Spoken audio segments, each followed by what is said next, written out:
So this is our last day here in Niali, and I wanted to tell you about one of the people we've met while we were here. His name's Michael, and normally I would say he's in his 80s.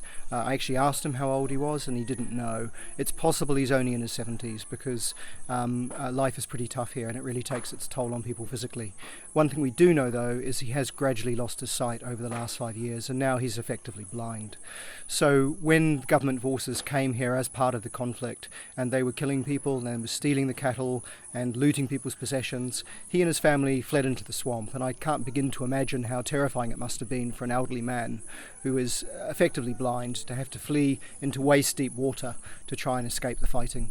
They stayed there for 2.5 months, and when they came back, they'd lost most of their possessions.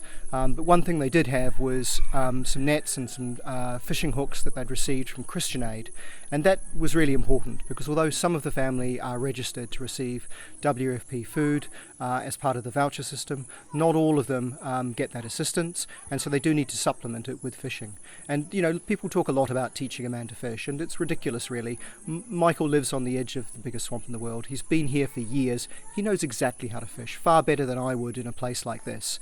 But one person who doesn't know how to fish is his 10-year-old son Eunice, and so when Michael goes into the swamp, he needs help. Eunice isn't in school at the moment, school isn't in, but he takes Eunice because he needs someone who can see, and Eunice is at the same time learning to fish. And although it's an incredibly difficult thing for them both to have to do, there's something quite moving about the fact that even at a time like this, they are passing on an incredibly important skill for survival here. And I'm very grateful that Christian Aid have worked with communities to try and help them be more self-sufficient and to supplement the meagre food that they are often getting. And I'm also hopeful that in the future they might be able to do more, and indeed the DEC might be able to do something to support them.